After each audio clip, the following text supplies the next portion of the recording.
let's move on to yellow. You know, man, yellow is normally used on joyous celebrations, when you're having fun and all that. So it's normally used in, cultural or traditional festivals. So that's where yellow is normally used. And what does it mean? What does the yellow color represent? Yellow represents joy, happiness, and warmth. Joy, happiness, and warmth. Joy, happiness, warmth, warmth, warmth, warmth, warmth, warmth, warmth, warmth. Let me just sprinkle joy into your life. Let me just sprinkle happiness into your life. Let me just sprinkle warmth into your life. Joy, shudder. Happiness, shudder. Warmth, shudder into your life. I am sprinkling joy, happiness, warmth, joy, happiness, warmth. Okay, I'm done with yellow. Now, let us just switch to green. This is green. Yeah, let's just switch to green. Green, it stands for, or it means, or it denotes life, life, growth, growth, growth, growth, a freshness and healing. Life, growth, freshness and healing. Life, growth, freshness and healing. That's what we use green to represent. Last but not least, we have blue. We use the blue color. Blue is used to signify peace, calmness. It can also be used, to signify affection and confidence. Affection and confidence. Are you confident? Are you a confident person? Let me just sprinkle, sprinkle, sprinkle, sprinkle, sprinkle, sprinkle, sprinkle, sprinkle, sprinkle, sprinkle, sprinkle, sprinkle confidence into your life. Ooh, I almost forgot. We also use the red color. How can I forget the red color? We use red. And red is for danger, right? You know that. But red is often used in many cases and in many cultures. It's used when boys enter into manhood. So, and it normally represents danger, of course, and that you are a daring person, a daring, daring, daring, daring, daring, daring, daring, daring person. So that's what it means. Now, I want to talk about the symbols.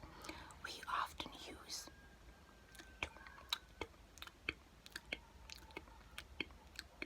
two symbols. We used simple, simple, simple, simple, simple, and fine dots, as well as rough lines, rough lines, rough lines, line, line, dot, dot, dot, dot, line, line.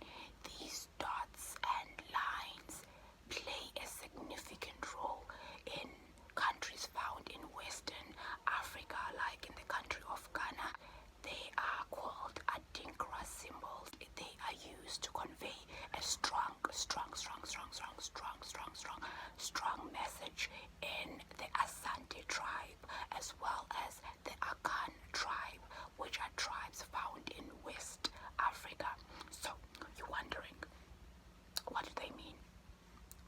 What are they trying to convey? Like what message? Which message? Like what's going on? Don't worry, I'm here for you. I will explain everything to you. First of all, people come from different classes, right, in the society. These face paintings or Adinkra symbols differ depending on the person's rank in society. People of a higher rank, they have more elaborate and, defined. What was that? So, people of a higher class normally have more complicated and, elaborate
Sudan.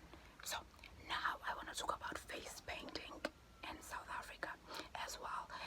Face painting in South Africa can also be used to indicate a person's age when it comes to boys and young men. For example, the boys that enter into adolescence normally undergo a ritual of initiation, and this ritual is called ukweluk. Once the ritual is over, the men are then now painted red because they're no longer boys. They're now men. Painted red, painted red, painted red, painted red, painted red. Did you notice that every ritual of initiation uses red in all or most of African cultures, tribes? That's interesting. So they use red, they paint it red, they paint it red, paint it red, paint it red. And also, there are spiritual leaders called amagqirha. Amagqirha paint their faces as well as their bodies white, but they do not paint their faces, in dot form. They paint it like that, like this, their entire bodies. They paint their entire bodies like that. They never use dots. They don't use dots. They don't use dots and lines. They just paint like this, paint like this, paint like this, using white. And they believe that by doing so, they can be able to establish a mystical connection with their ancestors. Amagqirha paint their faces and their entire bodies white. They want to establish a mystical connection with their ancestors. Amagqirha, amagqirha, amagqirha.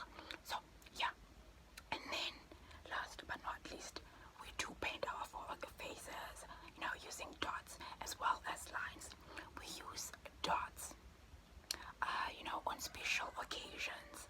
Like for example, if you are going to a traditional wedding, you can paint yourself face like this. And if you are going to a celebration like Heritage Day, you can paint your face like this. If you want to appear more attractive, you can paint your face like this. And if you're just having fun, it's art, you can paint like this. So yeah, that's what we also use face painting for. And last but not least, not only do we paint our faces, but we also use beads and jewelry. And if you notice, we use very bright and colorful colors. Bright and very vibrant colors. That's because we are a very colorful nation, hence we're called the Rainbow Nation. And these colors like red, black,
is normally done or used in celebrations, and it is normally used in beauty pageants for men, having fun on beauty pageants. And these men normally paint, their faces, and they beautify themselves and compete for the affection of women. And what colors do they use? Like, which colors do they use? So they paint their noses, nose, nose, nose, nose. They paint their noses white, and yeah. And then I need the color black because they use it as well. So yeah, let me